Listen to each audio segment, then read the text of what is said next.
ഒരിക്കൽ റസൂലുള്ളാഹി സ്വല്ലല്ലാഹു അലൈഹി വസല്ലമയുടെ അരികിലേക്ക്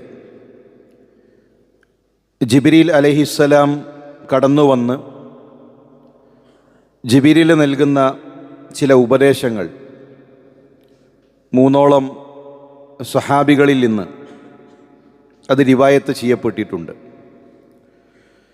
ജാ ജിബ്രീലു ഇല നബി സല്ലല്ലാഹു അലൈഹി വസല്ലം, ജിബ്രീൽ അള്ളാഹുവിൻ്റെ റസൂലിൻ്റെ അരികിലേക്ക് വന്നു. യാ മുഹമ്മദ്, ഓ മുഹമ്മദ് നബിയെ എന്ന് ജിബ്രീൽ അഭിസംബോധന ചെയ്യുകയാണ്. പലപ്പോഴും അറാബികൾ യാ മുഹമ്മദ് എന്ന് വിളിക്കാറുണ്ട്. കാരണം അവർക്ക് അദബില്ല, എങ്ങനെ പെരുമാറണം, എങ്ങനെ സംസാരിക്കണം, അത് പഠിച്ചവരോ പഠിപ്പിക്കപ്പെട്ടവരോ അല്ല ഗ്രാമീണരായ അറബികൾ. നമ്മളെ സംബന്ധിച്ചിടത്തോളം അങ്ങനെ ഒരു പ്രയോഗം, റസൂലുള്ളാഹി സ്വല്ലല്ലാഹു അലൈഹി വസല്ലമയെ പേരെടുത്തു വിളിക്കുന്ന ഒരു പ്രയോഗം നമ്മളെ സംബന്ധിച്ചിടത്തോളം പാടുള്ളതല്ല. നബിയുല്ലാ, റസൂലുള്ളാഹി, അള്ളാഹുവിൻ്റെ റസൂൽ, അള്ളാഹുവിൻ്റെ നബി, അങ്ങനെയുള്ള പ്രയോഗങ്ങളാണ് നാം നിർവഹിക്കേണ്ടത്. പേരെടുത്ത് റസൂലുള്ളാഹിയെ വിളിക്കുന്ന രീതി ശരിയല്ല, അദബിനെതിരാണ്. ജിബ്രീൽ റസൂലുള്ളാഹി സ്വല്ലല്ലാഹു അലൈഹി വസല്ലമയോട് സംസാരം ആരംഭിക്കുന്നു. 5 കാര്യങ്ങളാണ് ജിബ്രീൽ റസൂലുള്ളാഹിയെ ഉണർത്തുന്നത്. 5 കാര്യങ്ങളും അള്ളാഹുവിൻ്റെ റസൂലിനോട് മാത്രമല്ല, ഈ ഉമ്മത്തിലുള്ള നമ്മൾ ഓരോരുത്തരോടുമാണ്, നമുക്കെല്ലാം അത് ബാധകമാണ്. ഒന്നാമത്തെ വിഷയം, ഇഷ് മാ ശിഅത് ഫഇന്നക മയ്യിത്തുൻ, നിങ്ങൾ ഉദ്ദേശിക്കുന്ന രൂപത്തിൽ നിങ്ങൾ ജീവിക്കുക. ഫഇന്നക മയ്യിത്തുൻ, എന്നാൽ താങ്കൾ മരണപ്പെടുക തന്നെ ചെയ്യും. അപ്പം നബിയെ, ഏതു രൂപത്തിലും നിങ്ങൾക്ക് ജീവിക്കാം, അതിനുള്ള സ്വാതന്ത്ര്യമുണ്ട്.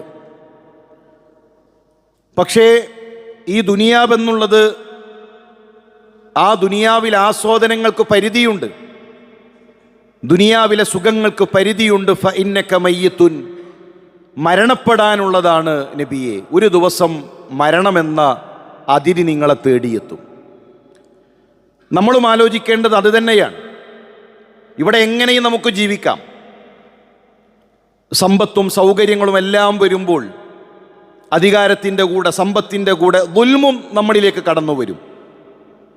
അള്ളാഹുവിനെ മറന്ന് ധിക്കാരികളായി നമുക്ക് ജീവിക്കാം.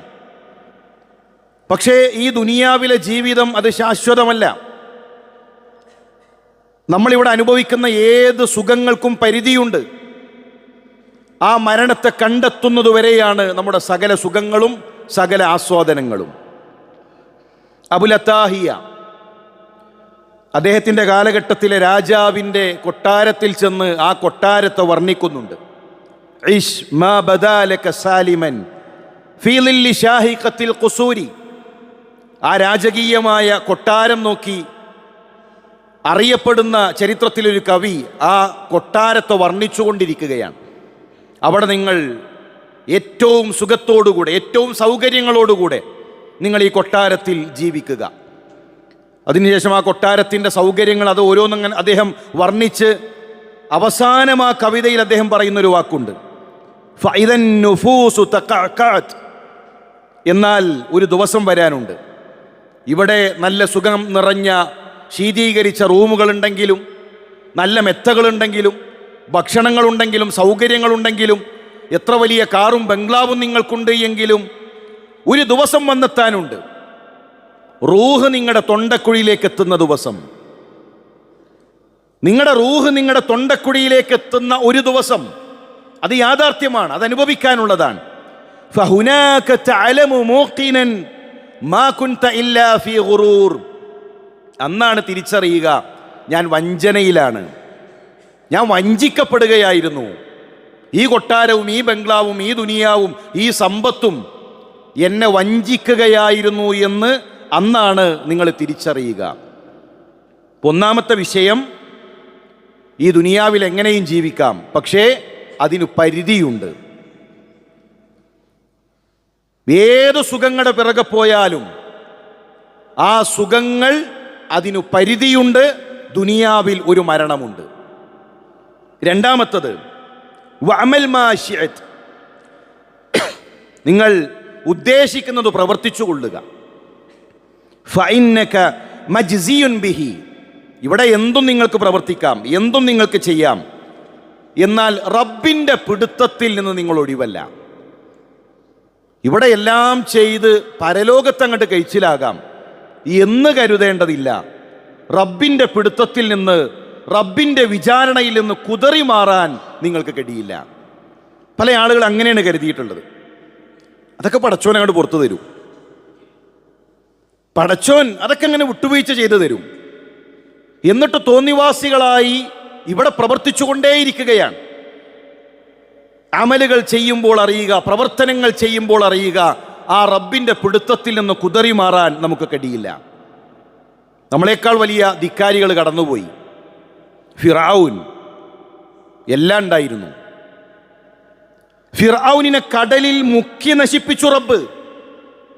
അവൻ്റെ കാതിൽ, അവൻ്റെ കണ്ണിൽ, അവൻ്റെ മൂക്കിൽ ആ ഉപ്പുജലം ഊർന്നിറങ്ങിയപ്പോ, കടലിലേക്ക് മുക്കിത്താഴ്ത്തിയപ്പോ ഖുർആൻ പറഞ്ഞൊരു പ്രയോഗമുണ്ട്, ഫമാ ബക്കത്ത് അലൈഹിമുസ് സമാഉ വൽ അർള്, ആകാശവും ഭൂമിയൊന്നും കരഞ്ഞിട്ടില്ലടോ. ഫിർഔൻ കടലിൽ മുങ്ങി നശിച്ചപ്പോ ആകാശം ഒരിറ്റ് കണ്ണുനീര് പൊടിച്ചിട്ടില്ല, ഭൂമി ഒരിറ്റ് കണ്ണുനീര് പൊടിച്ചിട്ടില്ല. നമ്മൾ ആലോചിക്കേണ്ടത്, നമ്മൾ ഇവിടെ നിന്ന് എന്ത് ചെയ്താലും നമ്മുടെ മരണം എത്തിക്കഴിഞ്ഞാൽ അതിനുശേഷം ഈ ചെയ്ത അമലുകൾ കാണും. മൂന്നാമത്തെ വിഷയം, വഅഹ്ബിബ് മൻ ശിഅത ഫഇന്നക മുഫാരിഖ്, നിനക്കിഷ്ടമുള്ളവരെ ഇവിടെ സ്നേഹിക്കാം. നീ ആരെയും നിനക്ക് ഇവിടെ സ്നേഹിക്കാം, ഇഷ്ടപ്പെടാം. പക്ഷെ നീ ആരെ സ്നേഹിച്ചു കഴിഞ്ഞാലും അവരെ നീ വേർപിരിയും. നമ്മുടെ മക്കളെ നമ്മൾ വേർപിരിയും, നമ്മുടെ ഭാര്യയെ നമ്മൾ വേർപിരിയും. എത്ര സ്നേഹമുള്ള ചങ്ങാതിമാരാണെങ്കിലും ആ സ്നേഹബന്ധങ്ങളെല്ലാം ഈ ദുനിയാവിൽ വേർപ്പെടുത്തി നമ്മൾ പോകും. നിങ്ങൾ ചിന്തിച്ചിട്ടുണ്ടോ? ഭാര്യയും ഭർത്താവും എത്ര സ്നേഹത്തോടു കൂടെയാണ് കഴിയുന്നത്. ഭാര്യ ചിലപ്പോൾ ഭർത്താവിനോട് പറയും, നിങ്ങൾ എൻ്റേത് മാത്രമാണ്. ഭർത്താവ് ഭാര്യയോടും പറയും, എൻ്റേതാണ് നീ. മരണപ്പെട്ട് കഴിഞ്ഞാൽ ആ ഭർത്താവിൻ്റെ മയ്യത്ത് വീട്ടിലേക്ക് ഇങ്ങനെ കൊണ്ടുവരുമ്പോൾ എത്ര സമയം ആ മയ്യത്തിൻ്റെ മുന്നിലിരിക്കാൻ ഭാര്യയ്ക്ക് അവസരം കിട്ടും. നമ്മൾ കുറേ മരണം കണ്ടിട്ടുണ്ടല്ലോ, ഒരുപാട് മരണ വീട്ടിൽ നമ്മൾ പോയി ആ രംഗങ്ങൾ ഇങ്ങനെ നിരീക്ഷിച്ചിട്ടുണ്ടല്ലോ. അതുപോലെ നമ്മുടെ മയ്യത്തും നമ്മുടെ വീട്ടിലേക്ക് കൊണ്ടുവരുന്നൊരു സമയമുണ്ട്. നമ്മുടെ ഭർത്താവിൻ്റെ മയ്യത്ത് നമ്മുടെ വീട്ടിലേക്ക് കൊണ്ടുവരുന്നൊരു രംഗമുണ്ട്. ആംബുലൻസിൽ ഇങ്ങനെ കൊണ്ടുവന്ന് നിർത്തും, ആളുകൾ തടിച്ചുകൂടും, ഓരോരുത്തരിങ്ങനെ കണ്ട് ഒരു 2 മിനിറ്റ് സമയം, ഒരു 1.5 മിനിറ്റ് സമയം, അതാണ് ഭാര്യയ്ക്ക് കിട്ടുന്ന സമയം. ഇന്നലെ വരെ എല്ലാമായിരുന്ന, ജീവിതത്തിൽ ഏറ്റവും അധികം സ്നേഹിച്ചിരുന്ന തൻ്റെ ഭർത്താവിൻ്റെ മയ്യത്തിൻ്റെ മുന്നിൽ ഒരു 2 മിനിറ്റ് സമയമാണ് ഭാര്യയ്ക്ക് കിട്ടുക. കാരണവന്മാരിങ്ങനെ പറയും, എല്ലാവരും ഒന്ന് മാറിക്കൊടുത്താൽ ഭാര്യയ്ക്ക് കാണായിരുന്നു. കുറച്ച് ആൾക്കാരിങ്ങനെ കൊണ്ടുവരും, ഒരു 2-3 മിനിറ്റ് സമയം മാത്രം. അതിനപ്പുറത്ത് വേർപിരിഞ്ഞേ തീരൂ. നമ്മുടെ എത്ര ഉറ്റ ചങ്ങാതിമാർ, എത്ര സ്നേഹിതന്മാർ, ജീവിത കാലഘട്ടത്തിൽ എത്രയോ സമയം അവരോടൊപ്പം ചിലവഴിച്ചു, എത്രയോ കഥകൾ പറഞ്ഞു. തണുത്തുറച്ച മയ്യത്തായി വീടിൻ്റെ മുന്നിൽ കൊണ്ടുവച്ചപ്പോ ആൾക്കൂട്ടത്തിനിടയിൽ കാണാൻ കിട്ടിയൊരു 30 സെക്കൻഡ് അതേ കിട്ടിയിട്ടുള്ളൂ. പിന്നെ 3 കഷ്ണം തുണികളിൽ പൊതിഞ്ഞ് കബറിലേക്ക് ഇറക്കി വെക്കുന്ന രംഗമാണ് നമ്മൾ കണ്ടത്. പ്രിയമുള്ളവരെ, ഏതു ബന്ധങ്ങളും പിരിയും. മക്കളുമായി പിരിയും, ഭാര്യയുമായി പിരിയും. ഈ ദുനിയാവ് അങ്ങനെയാണ്. ഈ ബന്ധങ്ങളെല്ലാം എന്നും കൂടെയുണ്ട് എന്ന് കരുതണ്ട. കൂടെ വരുന്നത് അമലാണ്, കൂടെ വരുന്നത് നമ്മുടെ അമലാണ്. ഒരു സഹപ്രവർത്തകൻ മരണപ്പെട്ടപ്പോൾ 36 വയസ്സാണ് അദ്ദേഹത്തിന്. മയ്യത്ത് വിട്ടുതരുന്നില്ല. എന്തേ കാരണം? 36-ാമത്തെ വയസ്സിൽ ഹാർട്ട് അറ്റാക്ക് ഉണ്ടാകാൻ പാടില്ല എന്നാണ്. ഇത്ര ചെറിയ പ്രായത്തിൽ എങ്ങനെ അറ്റാക്ക് വരും? അതുകൊണ്ട് പോസ്റ്റ്മോർട്ടത്തിന് കൊണ്ടുപോകണം. കുടുംബക്കാർ പറഞ്ഞു, എല്ലാവരും പറഞ്ഞു. പക്ഷേ പോസ്റ്റ്മോർട്ടം കഴിയുന്നത് വരെ കാത്തിരിക്കാൻ. മയ്യത്ത് കിട്ടി, അതിവേഗത്തിൽ കാണേണ്ടവർ കണ്ട് അത് ഖബറിലേക്ക് ഇറക്കി വെക്കുന്നു. നമ്മൾ മനസ്സിലാക്കേണ്ടത് നമ്മുടേതാണെന്ന് തോന്നുന്ന പലതും നമ്മുടേതല്ല. ബാക്കിയാകുന്ന സ്നേഹം റബ്ബിൻ്റെ മാർഗത്തിലുള്ളതാണ്. അത് പ്രത്യേകം മനസ്സിലാക്കണം. ഇവിടെ ഒരുപാട് സ്നേഹമുണ്ട്, നമുക്കൊരുപാട് ബന്ധങ്ങളുണ്ട്, പലരെയും പല രൂപത്തിലാണ് നമ്മൾ സ്നേഹിക്കുന്നത്. പ്രിയമുള്ളവരെ, മരണപ്പെടുന്നതോടുകൂടെ ഈ ദുനിയാവിലെ സകല സ്നേഹങ്ങളും കഴിഞ്ഞു. അള്ളാഹുവിൻ്റെ മാർഗത്തിലുള്ളതൊഴിച്ച് റബ്ബിൻ്റെ മാർഗത്തിലുള്ളതാണെങ്കിൽ നാളെ സ്വർഗത്തിലുണ്ടാകും. അതുകൊണ്ട് അങ്ങനെ സ്നേഹിക്കാൻ, അള്ളാഹുവിൻ്റെ മാർഗത്തിൽ സ്നേഹിക്കാൻ, മരണത്തിനപ്പുറവും സ്വർഗത്തിൽ ഒന്നിക്കാനുള്ള സൗഹൃദങ്ങൾ ഉണ്ടാക്കാൻ നമുക്ക് സാധിക്കണം. അത് ഭാര്യയുമായിട്ടാണെങ്കിലും മക്കളുമായിട്ടാണെങ്കിലും ആ ഒരു ബന്ധം ഉണ്ടാകണം. ഒരു സഹോദരൻ്റെ ഭാര്യ മരണപ്പെട്ടപ്പോൾ ആ മയ്യത്ത് മുന്നിൽ വെച്ച്, മയ്യത്തെടുക്കുന്നതിന് മുമ്പ് അദ്ദേഹം ആകാശങ്ങളിലേക്ക് കൈകൾ ഉയർത്തി പ്രാർത്ഥിക്കുന്നൊരു പ്രാർത്ഥനയുണ്ട്. റബ്ബേ, എൻ്റെ ഭാര്യ, അവളിൽ ഖൈറു മാത്രമാണ് ഞാൻ കണ്ടിട്ടുള്ളത്. എൻ്റെ മക്കൾക്ക് തർബിയത്ത് നൽകിയത് അവളാണ്. റബ്ബേ, ദുനിയാവിൽ ഞാൻ അവളെ തൃപ്തിപ്പെട്ടിട്ടുണ്ട്. അല്ലാഹുവേ, സ്വർഗത്തിലും എനിക്കവളെ ഇണയായി നൽകണേ എന്ന് പറഞ്ഞ് നിറമിടികളോടുകൂടെ ആകാശങ്ങളിലേക്ക് കൈകൾ ഉയർത്തി പ്രാർത്ഥിക്കുന്ന ഒരു ഭർത്താവ്, ആ സ്നേഹം നിലനിൽക്കും. അത് റബ്ബിൻ്റെ മാർഗത്തിലാണ്. ദീനാണ് അവരെ ഇണക്കിയത്. ആ ദീൻ, ആ റബ്ബിൻ്റെ മാർഗത്തിലുള്ള ഇഷ്ടം നമ്മുടെ ഇണകളുമായി, നമ്മളുടെ അടുപ്പമുള്ളവരുമായി ദീൻ നമ്മളെ ഇണക്കി ചേർക്കണം. നാലാമതായി റസൂൽ സല്ലല്ലാഹു അലൈഹി വസല്ലം തങ്ങളോട് നൽകിയ ഉപദേശം, വഅലം, നബിയെ അറിയുക, മനസ്സിലാക്കുക, അന്ന ശറഫൽ മുഅ്മിൻ ഖിയാമുൽ ലൈൽ, ഒരു മുഅ്മിനിന്റെ ഷറഫ് രാത്രി എഴുന്നേറ്റ് നമസ്കരിക്കലാണ്. രാത്രി സുദീർഘമായി നമസ്കരിച്ചവരിവിടെയുണ്ട്. പരിശുദ്ധ റമളാനിൽ ഒരു ദിവസം പോലും നഷ്ടപ്പെടുത്താതെ രാത്രി നമസ്കാരം നിർവഹിച്ചവർ ഈ കൂട്ടത്തിലുണ്ട്. തറാവീഹിനേക്കാൾ പുണ്യം ഉറങ്ങി എഴുന്നേറ്റ് നമസ്കരിക്കലാണ്, രാത്രിയെ സജീവമാക്കലാണെന്നറിഞ്ഞപ്പോൾ അങ്ങനെ ഖിയാമുൽ ലൈൽ നിർവഹിച്ചവരുണ്ട്. റമളാൻ കഴിഞ്ഞ് നമ്മുടെ നമസ്കാരം എവിടെ പോയി? ഒരു മുഅ്മിനിന്റെ ഷറഫ് ജനങ്ങൾ ഉറങ്ങുന്ന രാത്രിയിൽ റബ്ബിനോട് സംസാരിക്കലാണ്. ജനങ്ങൾ ഉറങ്ങുന്ന വേളയിൽ അള്ളാഹുവിലേക്ക് കൈകൾ ഉയർത്തലാണ്. അതാണ് ഒരു മുഅ്മിനിന്റെ ഷറഫ്. അത് നമ്മുടെ യോഗ്യതയാണ്. ആ യോഗ്യത നമുക്കുണ്ടാകണം. മറ്റു ജീവജാലങ്ങൾ, പക്ഷികൾ, മൃഗങ്ങൾ, അവയെല്ലാം സുബഹിയുടെ മുമ്പേ അവരുടെ ജീവിതം തുടങ്ങുന്നു. നമ്മളെങ്ങനെ മൂടിപ്പൊതച്ച് കിടക്കുന്നു? റസൂലുള്ളാഹി സ്വല്ലല്ലാഹു അലൈഹി വസല്ലമയോട് മാത്രമല്ല ഈ ഉപദേശം, ഇത് നമ്മോടുകൂടെയാണ്. അതുകൊണ്ട് തന്നെ പ്രിയമുള്ളവരെ, നമസ്കാരത്തിൻ്റെ വിഷയം, രാത്രി നമസ്കാരത്തിൻ്റെ വിഷയം, അത് നാം ശ്രദ്ധിക്കുക. അള്ളാഹു ഇത്തരം വിഷയങ്ങൾ ശ്രദ്ധിച്ച് ജീവിതത്തെ ക്രമീകരിക്കാനുള്ള തൗഫീക്ക് നമുക്ക് നൽകി അനുഗ്രഹിക്കട്ടെ.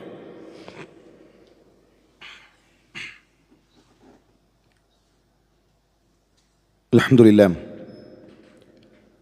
അൽഹംദുലില്ലാഹി റബ്ബിൽ ആലമീൻ, വസ്സലാത്തു വസ്സലാമു അലാ റസൂലില്ലാഹ് വഅലാ ആലിഹി വസഹ്ബിഹി അജ്മഈൻ, അമ്മാ ബഅദ്. അള്ളാഹുവിനെ സൂക്ഷിച്ച്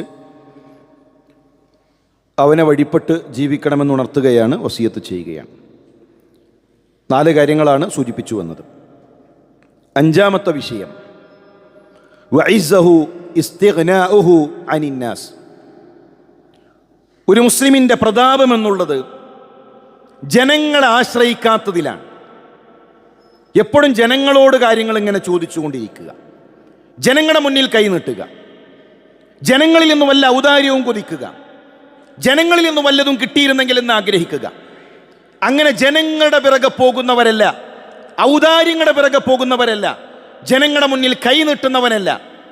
അതിലല്ല മുസ്ലിമിൻ്റെ ഇസ്സത്ത്. നമ്മളെ സംബന്ധിച്ചിടത്തോളം ജനങ്ങളോട് ചോദിക്കുന്നത് കുറക്കണം. ചോദിച്ചാൽ ഉത്തരം നൽകുന്നൊരു സെട്ടാവുണ്ട്. ആ റബ്ബിനോട് ചോദിക്കാൻ സമയമുണ്ടാകണം. റബ്ബിനോട് ചോദിക്കുന്നതാണ് ഇസ്സത്ത്. സൃഷ്ടികളോട് ചോദിക്കുമ്പോൾ ഒരു തവണ ചോദിച്ചു തന്നു, 2 തവണ ചോദിച്ചു തന്നു, 3ാമത്തത് ചോദിച്ചാൽ മനസ്സിനൊരു പ്രയാസമാണ്. നമ്മളിങ്ങനെ ഓരോ കാരണം പറയും, എങ്ങനെങ്കിലും ഒന്ന് തിരിച്ചയക്കാൻ നോക്കും. റബ്ബ് അങ്ങനെയല്ല. ചോദിക്കാത്തവരിൽ നിന്നാണ് റബ്ബ് അകലുക. ചോദിക്കാത്തവരിൽ നിന്നാണ് നമ്മുടെ റബ്ബ് അകലുക. ചോദിക്കുന്നത് റബ്ബിന് ഇഷ്ടമാണ്. ആവർത്തിച്ച് ചോദിക്കുന്ന അബ്ദിനെ, അടിമയെ റബ്ബിന് ഇഷ്ടമാണ്. അതുകൊണ്ട് റബ്ബിനോട് ചോദിക്കണം, സൃഷ്ടികളോട് ചോദിക്കേണ്ടതില്ല, സൃഷ്ടികളോട് കൈ നീട്ടേണ്ടതില്ല. റബ്ബിനോട് ചോദിക്കുക. കടം വന്നു, ഒരു പണക്കാരനോട് ചോദിച്ചാൽ പ്രതീക്ഷയുണ്ട്. രോഗം വന്നു, ഡോക്ടറോട് ചോദിക്കുമ്പോൾ, ഡോക്ടറുടെ മുന്നിൽ ചെന്ന് പ്രയാസങ്ങൾ ഇറക്കി വെക്കുമ്പോൾ പ്രതീക്ഷയുണ്ട്. ആരാണ് ആ ധനികന് സമ്പത്ത് നൽകിയത്? ആ ധനികന് സമ്പത്ത് നൽകിയ ഖനിയായ റബ്ബിനോട് ചോദിക്കുമ്പോൾ എന്തേ നമുക്ക് പ്രതീക്ഷയില്ലാത്തത്? റബ്ബിനോട് ചോദിക്കണം. റസൂലുള്ളാഹി സ്വല്ലല്ലാഹു അലൈഹി വസല്ലം പറഞ്ഞു, ഇദാ ദഅ അഹദുക്കും ഫൽയഅസിമുൽ മസ്അല. കിട്ടോ കിട്ടൂലേ? സംശയത്തിലല്ല ചോദിക്കേണ്ടത്, ഉറച്ച് നിങ്ങൾ ചോദിക്കണം. വലാ തഖൂലന്ന അല്ലാഹുമ്മ ഇൻ ശിഅത ഫഅതിനി. അല്ലാഹുവേ, നീ ഉദ്ദേശിക്കുന്നുവെങ്കിൽ നൽകണേ, പടച്ചോനെ നീ ഉദ്ദേശിക്കുന്നുവെങ്കിൽ പൊറുക്കണേ. അതല്ല ചോദിക്കേണ്ടത്. റബ്ബേ എനിക്ക് നൽകണം, റബ്ബേ എനിക്ക് വേണം, റബ്ബേ എനിക്ക് നൽകിയേ തീരൂ. അങ്ങനെ റബ്ബിനോട് കരഞ്ഞുകൊണ്ട് ആവശ്യപ്പെടാൻ, ചോദിക്കാൻ നമുക്ക് സാധിക്കണം. അതിലാണ് ഇസ്സത്ത്.